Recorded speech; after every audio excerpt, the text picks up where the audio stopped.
श्री कुलदेवताय नमो नमः। नवरात्रीची व्रतकथा आपण आजच्या व्हिडिओमध्ये ऐकणार आहोत। ब्रह्मदेवाने सांगितले नवरात्री व्रताचे महत्त्व आणि परिणाम।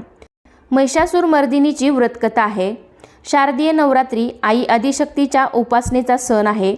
नवरात्रीच्या 9 दिवसांमध्ये दुर्गा देवीच्या 9 वेगवेगळ्या रूपाची पूजा केली जाते। असे मानले जाते की नवरात्रीच्या काळात जो भक्त 9 दिवस देवी दुर्गेची उपासना करतो आणि विधीनुसार तिची पूजा करतो त्यांच्या सर्व समस्या दूर होतात।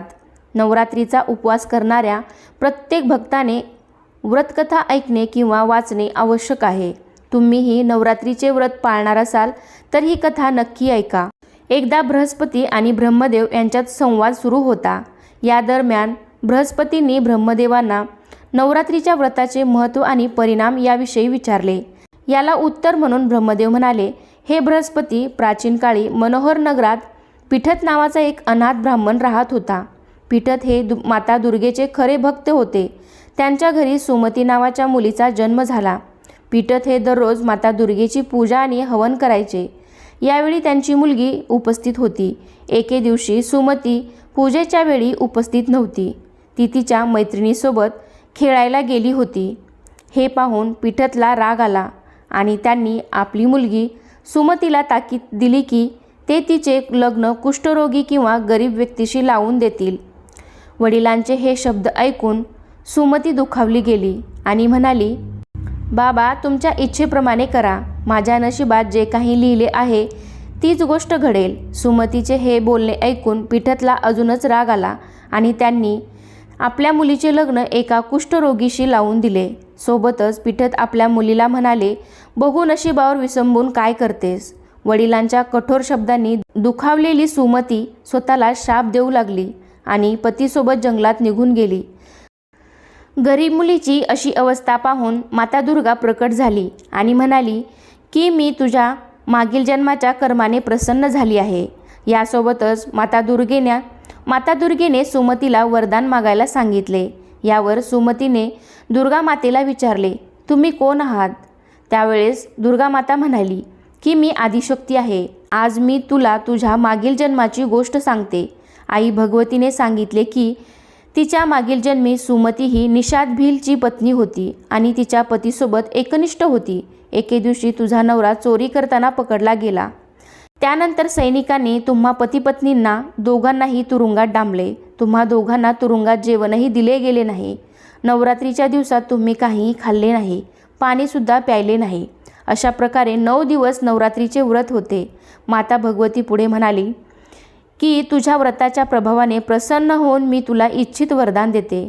तुला जे पाहिजे ते माग। माता भगवतीचे हे शब्द ऐकून सुमती म्हणाली, हे दुर्गा माता, मी तुम्हाला प्रणाम करते। मी तुम्हाला माझ्या पतीचा कुष्ठरोग बरा करण्याची विनंती करते। माता भगवतीने सुमतीची इच्छा पूर्ण केली। त्यानंतर सुमतीने माता भगवतीची पूजा केली। ब्राह्मण कन्येच्या पूजेने प्रसन्न झालेल्या माता भगवतीने सांगितले की तुला उदलय नावाचा अत्यंत बुद्धिमान, श्रीमंत, प्रसिद्ध आणि जितेंद्रिय पुत्र प्राप्त होईल। या वरदानाने आनंदित झालेल्या सुमतीने माता भगवतीकडे नवरात्रीच्या व्रताची पद्धत आणि व्रताचे फल याची माहिती विचारली। यावर माता भगवतीने सांगितले की चैत्र किंवा आश्विन महिन्यातील शुक्ल पक्षातील प्रतिपदा तिथीपासून 9 दिवस उपवास करावा। जर तुम्ही उपवास ठेवू शकत नसाल तर एका वेळी जेवण करू शकता। घटाची स्थापना केल्यावर धान्य टाकावे व त्यास नेहमी पाणी द्यावे। विधीनुसार पूजा केल्यानंतर अर्घ्य अर्पण करावे। यावेळी तूप, गहू, मध, साखर, जव, तीळ, वेल, नारळ, कदंब आणि द्राक्ष यांचे हवन करावे। गहू अर्पण केल्यामुळे लक्ष्मीची प्राप्ती होते। खीर आणि चंपा अर्पण केल्यामुळे संपत्ती प्राप्त होते आणि वेलीची पाने वैभव आणि आनंद देतात। माता भगवती सांगतात की लिंबूच्या फळातून अर्घ्य अर्पण केल्याने सौंदर्य प्राप्त होते। जायफळ अर्घ्य देणाऱ्याला प्रसिद्धी मिळते आणि आवळा अर्घ्य देणाऱ्याला सुख मिळते। तसेच केळीतून अर्घ्य अर्पण करणाऱ्याला दागिने मिळतात। या पद्धतीनुसार होम करा आणि यज्ञ पूर्ण होण्यासाठी आचार्यांना दक्षिणा द्या। या 9 दिवसात जे काही दान केले जाते त्याचे लाखोपट फळ मिळते, असे दुर्गा माता सांगते। ब्राह्मणाच्या मुलीला पद्धत आणि परिणाम सांगितल्यावर माता भगवती अंतर्ध्यान पावली। ब्रह्मदेव म्हणाले, हे बृहस्पती, हे व्रत अशा पद्धतीने केल्यावर अश्वमेघ यज्ञ केल्याचे पुण्य प्राप्त होते. जो पुरुष किंवा स्त्री हे व्रत भक्तिभावाने पाळते त्याला या संसारात सुखाची प्राप्ती होते आणि शेवटी मोक्षाची प्राप्ती होते. हे बृहस्पती, या दुर्मिळ व्रताचे महत्त्व मी तुम्हाला समजावून सांगितले.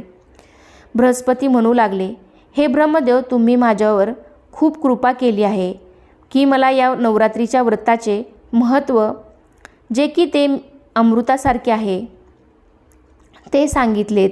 हे देवा, हे तुमच्याशिवाय दुसरे कोण सांगू शकेल? बृहस्पतींचे असे शब्द ऐकून ब्रह्मदेव म्हणाले, हे बृहस्पती, सर्व प्राणीमात्रासाठी लाभदायक असे हे अलौकिक व्रत तुम्ही मला विचारले, म्हणून तुम्ही धन्य आहात की दैवी शक्ती संपूर्ण जगाचे कल्याण करणार आहे.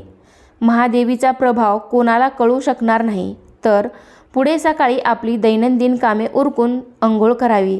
यानंतर नवरात्रीमध्ये मंदिरात किंवा घरामध्ये माता दुर्गेचे ध्यान करून ही कथा पठण करावी किंवा ऐकावी.